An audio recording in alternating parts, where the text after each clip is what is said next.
আসসালামু আলাইকুম everyone, welcome back to my YouTube channel Tonni's kitchen. তো আজকে আমি আপনাদের সাথে একটা স্ট্রবেরি কেকের রেসিপি শেয়ার করব।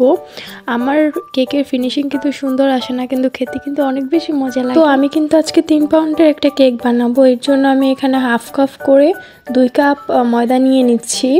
আর এখানে আমি 1 টেবিল চামচ পরিমাণে কর্নফ্লাওয়ার নিয়ে নিচ্ছি, 2 টেবিল চামচ পরিমাণে কর্নফ্লাওয়ার আর 1 টেবিল চামচ পরিমাণে বেকিং পাউডার আর হাফ টেবিল চামচ পরিমাণে এখানে আমি সোডা দিয়ে দিচ্ছি। আর এখানে 2 টেবিল চামচ পরিমাণে গুঁড়া দুধ দিয়ে দিয়েছি। এখন আমি ভালো করে এটাকে চেলে নিব, সুন্দর করে চেলে এটা সাইডে রেখে দিব। তো এখানে আমি 6টা ডিম নিয়ে নেব। কুসুমটা কিন্তু নেওয়া যাবে না এখন। এর আগে কিন্তু আমি অনেকই কেক বানিয়েছি, কিন্তু আমি ভিডিও করতে ভুলে গিয়েছিলাম। তো আজকে আমি ভিডিও করেছি, কিন্তু আজকের কেকটার ফিনিশিংটা একদমই সুন্দর আসে নাই। তো এখানে আমি নিয়ে নিয়েছি। এখন আমি একটা ইলেকট্রনিক বিটারের সাহায্যে ডিমটাকে আগে বিট করে নিব। বিটারের স্পিডটা কিন্তু একদম একে রাখতে হবে, বেশি রাখলে কিন্তু হবে না, ফোমটা কিন্তু পরে একদম চুপসে যাবে। তো এটা কিন্তু এই পর্যায়ে চলে আসলে এখানে আমি চিনি অ্যাড করে দিব। আমি কিন্তু 1 কাপ পরিমাণে এখানে চিনি অ্যাড করেছি, আপনারা চিনি চাইলে কম বেশি অ্যাড করতে পারেন। এরপর আমি এখানে ডিমের কুসুম অ্যাড করে দিব অল্প অল্প করে, আর চিনিটাও কিন্তু অল্প অল্প করে অ্যাড করতে হবে। এখানে আমি ডিমের কুসুম দিয়ে ভালো করে বিট করে নিব। আপনারা দেখতেই পাচ্ছেন আমি কিভাবে করে বিট করে নিচ্ছি। এটা খেয়াল রাখতে হবে ওভার বিট যেন না হয়, তাহলে কিন্তু পরে কেকটা একদম চুপসে যাবে। তো এখন আমি এখানে স্ট্রবেরি ইমোশন দিয়ে দিব। এখানে আমি 1 টেবিল চামচ পরিমাণে দিয়ে দিচ্ছি। ছোট যে চামচটা আছে ওইটা দিয়ে, এত বেশি দিতে হবে না। আসলে আমার স্ট্রবেরি কেক তেমন ভালো লাগে না, আমার চকলেট ফ্লেভারের কেক অনেক বেশি মজা লাগে। তো এখানে আমি রেড কালার অ্যাড করে দিচ্ছি যেন পিঙ্কিশ একটা কালার আসে। তারপর এটা আমি ভালো করে বিট করে নিচ্ছি আবারও। তারপর আমাদের ফর্মটা এই পর্যায়ে চলে আসলে কিন্তু আর বিট করা যাবে না, কারণ ওভার বিট হয়ে গেলে কিন্তু এটা পরে চুপসে যাবে। এখন আমি শুকনো উপকরণগুলো এটার সাথে মিক্স করে নিব। এই প্রসেসটা কিন্তু খুবই সাবধানে করতে হবে, একদম আস্তে আস্তে করতে হবে। আপনারা কিন্তু দেখতে পাচ্ছেন আমি কিভাবে করছি। আমি কিন্তু এর থেকেও আস্তে আস্তে করেছি, কিন্তু আমি ভিডিওর স্পিডটা বাড়িয়ে দিয়েছিলাম। তো দেখতে পাচ্ছেন আমি কিভাবে আলতো হাতে এটা করে নিচ্ছি। আস্তে আস্তে আমি সবগুলো উপকরণই অল্প অল্প করে মিশিয়ে নেব। একদম সবগুলো মিশালে কিন্তু হবে না, আস্তে আস্তে করে অল্প অল্প করে মিশাতে হবে। এটা কিন্তু আমাদের মিক্স করা শেষ হয়ে গিয়েছে। এখন কিন্তু আমি আগে থেকে একটা মোল্ডের মধ্যে তেল ব্রাশ করে নিয়েছিলাম, তার মধ্যে আমি একটা কাগজও বিছিয়ে দিয়েছিলাম।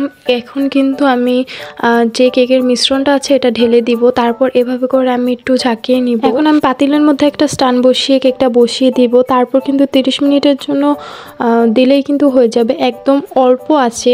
তারপর এখানে আমি 1 কাপ পরিমাণে হুইপ ক্রিম নিয়ে নিয়েছি। আমি টপিক্যাল হুইপ ক্রিমটা ইউজ করেছি এখানে।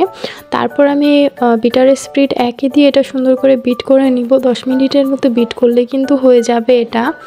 এখন আমি এর মধ্যে স্ট্রবেরি ইমোশন ইউজ করব। তারপর আমি আবারও ভালো করে একটু মিক্স করে নিব। আপনারা চাইলে কিন্তু এখানে একটু রেড কালারও ইউজ করতে পারেন। আমার কাছে এই কালারটাই ভালো লাগছিল, তাই জন্য আমি আর রেড কালার ইউজ করি নাই। এখন কিন্তু আমি একটা টুথপিকের সাহায্যে দেখে নিচ্ছি কেকটা হয়েছে নাকি না। এর তো আমার কেকটা কিন্তু প্রায় হয়ে এসেছে। এখন এটা ঠান্ডা হলে কিন্তু আমি এখানে কিনার দিয়ে কেটে নিব। তারপর আমি এটা মোল্ড আউট করে নিব। এই তো আমি এখন কিন্তু কেকটাকে মোল্ড আউট করে নিব। দেখতেই পাচ্ছেন কি সুন্দর করে বেরিয়ে যাচ্ছিল কেকটা। তারপর আমি এই যে উপরের কাগজটা কিন্তু উঠিয়ে নিব এখন।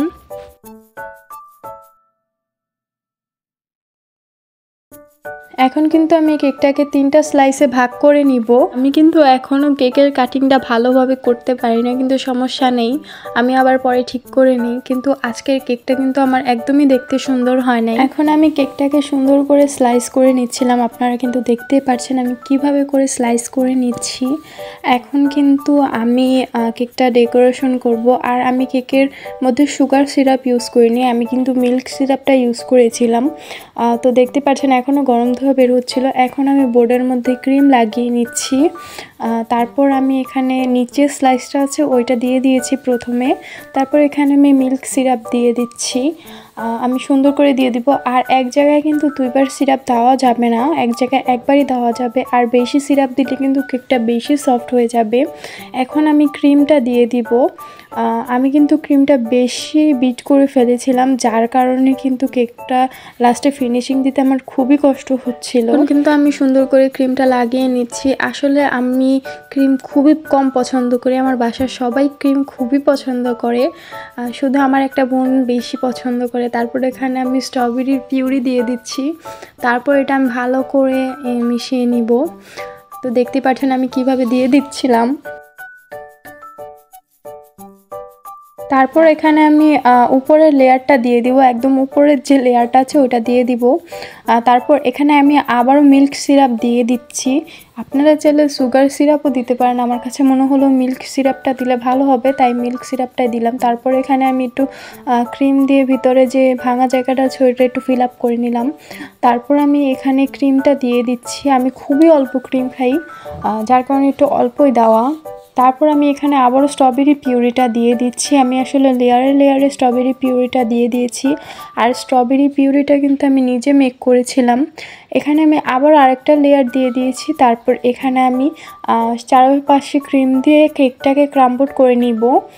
তারপর এখানে আমি এটাকে ফ্রিজে রেখে দিব আধা ঘন্টার মতো। আমি বেশিক্ষণ রাখিও নাই ফ্রিজে। ক্রিমটা কিন্তু আমার একদমই বেশি বিট হয়ে গিয়েছিল, আমার খুবই কষ্ট লাগছিল লাস্টে যখন আমি ফিনিশিং আনতে পারছিলাম না। তারপর কিন্তু এখানে আমি আবারও ক্রিম দিয়ে দিচ্ছি উপর দিয়ে লাস্ট ফিনিশিংয়ের জন্য। তারপর আমি একটা স্ক্রাপারের সাহায্যে এটা ফিনিশিং দিয়ে দিব। এ পর্যায়ে কিন্তু খুবই সুন্দর ছিল, কিন্তু পরে কেন জানি না, এরপরে আমি আরেকটা ক্রিম ইউজ করার কারণে কেমন জানি এবড়ো থেবড়ো হয়ে গিয়েছিল। আমার খুবই কষ্ট লাগছিল, আর সবাই এটা দেখে হাসাহাসি করতেছিল। আমি আরেকটু পিঙ্ক কালার মিশিয়ে নিয়েছিলাম ক্রিমে। এটা দেওয়ার পরেই কেকটা একদম নষ্ট হয়ে গিয়েছিল। তারপর কিন্তু আমি অনেক চেষ্টা করেছি ফিনিশিং আনার, কিন্তু আমি কোনোভাবে কেকটা ফিনিশিং আনতে পারছিলাম না। তারপর আর কি করব, তারপর এর মধ্যে আমি একটু ডিজাইন করে দিয়েছিলাম, যেহেতু বাসার মানুষ খাবো সেহেতু সমস্যা নেই কোনো। তারপর আমি এখানে একটু কিনার দিয়ে ডিজাইন করে দিচ্ছিলাম। আমি বুঝতেছিলাম না এই ভাঙাচোরা কেকের মধ্যে আমি কি ডিজাইনটাই না করব। তারপর আমি এখন এখানে 2D নোজেল দিয়ে এখানে আমি ডিজাইন করে নিচ্ছিলাম। যেহেতু আমি নতুন, সেহেতু আমি নোজেলের নামও ঠিকভাবে বলতে পারি না, আসলে দেখি না। তারপর আমি কিনার দিয়ে স্ট্রবেরি দিয়ে দিয়েছিলাম। পরে কিন্তু কেকটা রেডি হয়ে গিয়েছিল। তারপর এখানে আমি কেকটা কাট করে নিচ্ছিলাম। কেকটা কিন্তু খুবই সফট হয়েছিল আর অনেক মজাও হয়েছিল খেতে। কিন্তু আমি কিন্তু একদমই মিষ্টি খেতে পারি না, সবাই খেয়েছে, আমি শুধু টেস্ট করেছিলাম। আমার কাছে কেক খেতে এত একটা ভালো লাগে না, কিন্তু আমার বানাতে খুবই ভালো লাগে। তো আল্লাহ হাফেজ সবাইকে, সবাই ভালো থাকবেন।